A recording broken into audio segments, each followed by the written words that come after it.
Ауылдан қалаға бара жатқанбыз. Рөлде мен отырмын, жанымда жеңгем, ағамның әйелі. Жеңгемен екеуміз бұрыннан бір-бірімізге ерекше көзқараспен қарайтынымызды сезетінбіз. Бірақ ешқашан тыйым шекарасынан аттап көрмегенбіз. Сол күн ерекше болды. Жол ұзақ еді. Машинаның іші тым-тырыс. Радиодан баяу әуен ойнап тұрды. Жеңгем еріндерін жалап қойып, көзін жұмып терезеге қарады.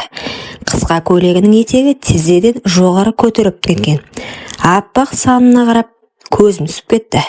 Тамағым құрғап жұтындым. Ол мұны байқап қойғандай. Шөлдедің бе деп езу тартты. Даусында біртүрлі ішкі от, жасырын қулық бар еді. Жауап бере алмай басымды изедім. Кенет ол алдыға еңкейіп бар сымбатын әдейі көрсеткендей болды. Маңдайынан ағып түскен бір тал шашын қолана тартып маған бұрылды. Қалжыңдамаймын. Мына ұзақ жолда бір-бірімізге демеу болмасақ, ішіміз пысып кетеді ғой. Осы сәттен кейін бәрін өзгерді. Ол алға еңкейген кезде жұқа көйлегінің ішінен көрінген омырау сызығы мені есімнен айырды. Жеңгемнің жанарында ойнаған отты көріп жүрегім дүрсілдеді. Ол өзі де тоқтатқысы келмейтін сияқты. Қолын жайлап тіземе қойды. Ештеңе айтпадым. Тек үнсіз рөлге қарап отырдым. Бірақ ішім алай-дүлей. Денем қазір жарылып кетердей ыстықтап барады. Қатты қысылып отырсың ба, деді ол. Еппен даусы сыбырлап шықты. Құлағыма жеткенде денем мұз болып бір сәтте отқа оранғандай ысып кетті. Сосын тағы да. Ағаштар арасында алаң бар дейді ғой. Тоқтап демалып алсақ қайтеді? Бұл ұсынысты күтпегендей болдым, бірақ ойымда дәл осы болған. Рөлді оңға бұрып, ескі орман жолағына қарай бұрылдым. Машинамыз көлеңкелі жерге тоқтады. Іштегі тыныштық екеумізді де буып бара жатты. Ол баяу қозғалып жаныма келіп отырды, саусақтарыма жанаса ұстап. Мұны екеуміз ұмыта алмаймыз, білемін, бірақ сен туралы тым көп ойлай берем, деді. Көзіне қарағанда, онда іңкәрлікте, тыйымда, ашу мен антықтық араласқан сезімдер бар еді. Сол сәтте оның бетінен ақырын сүйіп қалдым. Қарсыласқан жоқ, керісінше мойныма оралып, демін мойнына төкті. Екеуміз үнсіз түсінісіп, бір-біріміздің ыстығымызға иіріп, баяу, асықпай шешіндіріп, алақанмен сипап, денені сөзсіз сөйлетіп, тым тереңге сүңгідік. Сол күннен кейін бәрі өзгерді. Көліктің іші тым тыныш еді. Жеңгем әлі де жаныма сүйеніп отыр. Шашынан тараған иісі жүрегімді шымырлатты. Аз ғана уақыт бұрын болған сәт. Қазірдің өзінде өңім бе, түсім бе, айыра алмай отырмын. Біз бұлай болмауымыз керек еді, деді ол сыбырлап. Даусы дірілдеп шықты. Бірақ беті әлі де менің иығымда. Аяқ киімінің ұшы шөпке батып кеткен. Көйлегі мыжылып қалыпты. Мен үндемедім. Қолымды оның жамбасына қойып, жай ғана сипадым. Бұл жауап емес. Бұл қимастық еді. Саған сендім, бірақ өзімді ұстай алмадым. Мен де, тек сен болдың көз алдымда. Басқаның бәрі өшіп қалды. Жеңгем орнынан тұрып, көйлегін түзеп, айнаға қарап шашын реттеді. Бірақ көзі әлі де менде. Ішінде не жатқан оқи алмадым. Сезім бе, өкініш пе, әлде екеуі бірдей ме? Ағаң білсе не болады, деді ол ақырын ғана. Білмейді. Бұл тек екеумізге тиесілі. Осы ағаштардың, осы жолдың, осы машинаның ішінде ғана қалу керек. Ол күрсінді, терең, қиналған күрсініс. Бірақ ештеңе айтпай орнына қайта отырды. Жолды жалғастырдық. Бірақ бұл сапар бұрынғыдай емес еді. Көлік ішінде үнсіздік, тек радиодан баяу ән ғана естіледі. Сырт көз ештеңе байқалмас еді. Бірақ екеуміздің жүрегімізде бір құпия мәңгілікке орнығып қалды. Ауылға қайтқаннан кейін бәрі бұрынғыша көрінді, бірақ мен үшін өмір ешқашан бұрынғыдай болмады. Күнде таңертең көзімді ашқанда есіме түсетін жалғыз адам, жеңгем.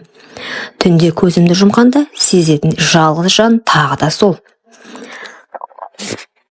Бір апта өтті, тағы да бір апта. Ол үндемеді, мен де үндемедім, бірақ кездейсоқ көзіміз түйіскенде екеуміз де бәрін қайтадан сезінетінбіз. Бір күні кешке аула жақта жүргенімде ол маған жақындап: "Сен де тыныш ұйықтай алмай жүрсің бе?" деді. Үнсіз басымды изедім. Ол жан-жағына қарап, екеуміз отырған орындыққа жайғасты. Қараңғы түсіп кеткен. Ағаш жапырақтары сыбырлап, біртүрлі тылсым атмосфера орнағандай болды. "Мен өзімді жақсы сезінбей жүрмін", деді ол ақырын. "Не болды? Ауырып жүрсің бе?" Ол жауап бермеді. Көзін тайдырып әкетті. Сол сәтте жүрегіміз өте қалды. "Сен бірдеңе сезіп жүрсің бе?" дедім. Ол ернін тістелеп: "Кешіккеніне 3-ші күн." Тынысым бір сәтке тоқтап қалғандай болды.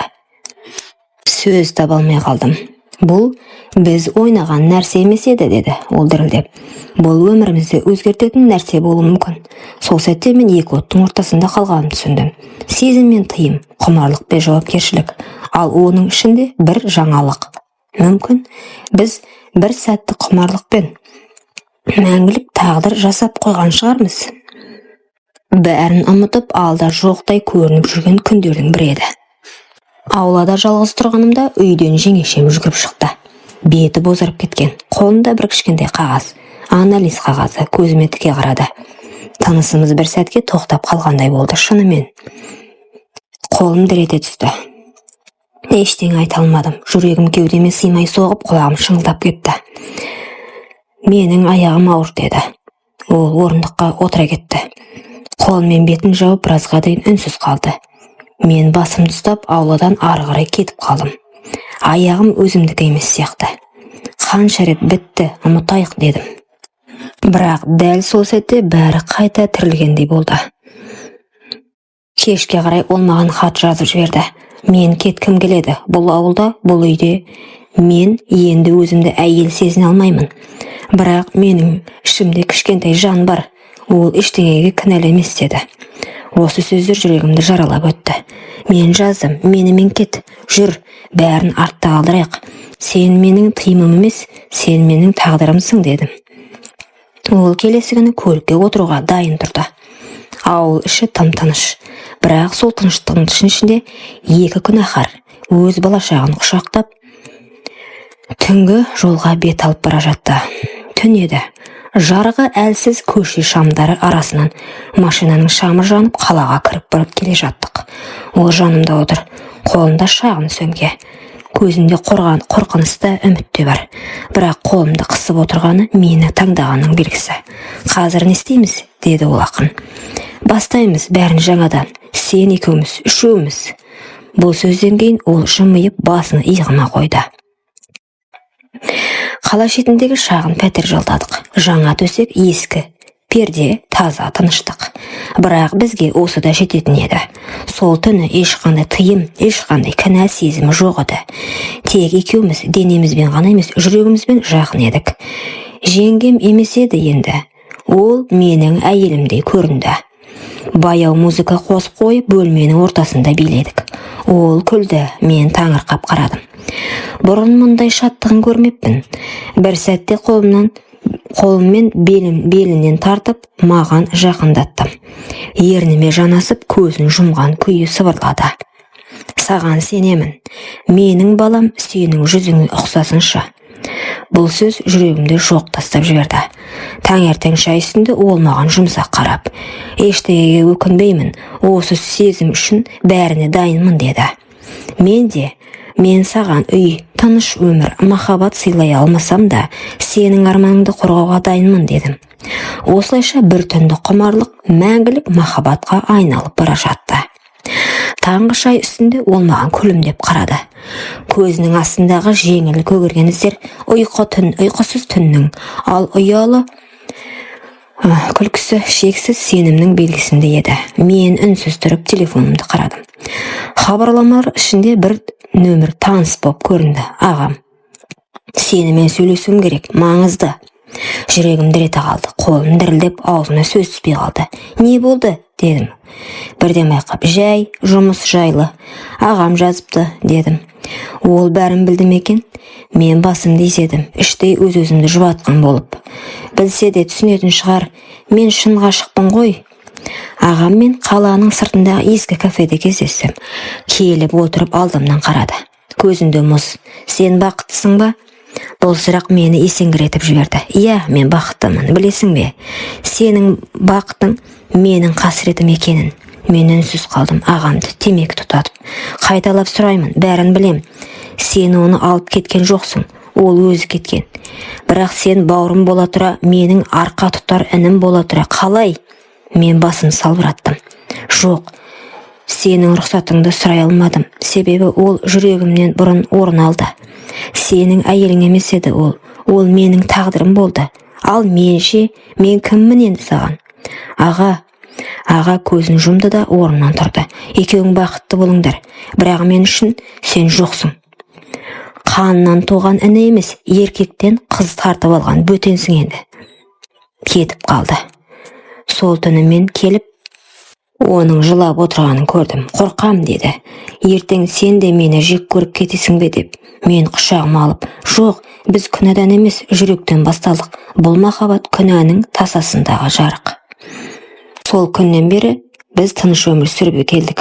Жеңгем ауырлап қалды. Жүктілігі 4-ші айға таяп қалған. Іші шығып, көзі жайнап жүр. Бала екеуміздің үмітіміз секілді. Бірақ бәрін бұзған бір ғана адам.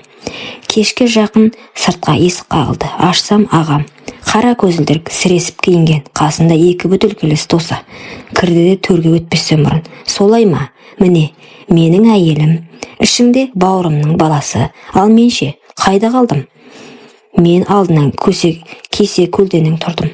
Енді кеш, ол сенің әйелің емес, ол менің жүрегім, дедім. Жүрек дейсің бе? Сен бауыр бола тұра, мені сатып кеттің. Қалай еркек болып жүрсің? Әйел тартып алған. Жеңгем ішкі бөлмеден естіп қалып сыртқа шыға келді. Қорқыныштың көзі бақырайып кеткен.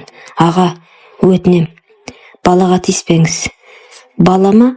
Деп күліп жіберді ағам. Мен оны балам деп қабылдамаймын.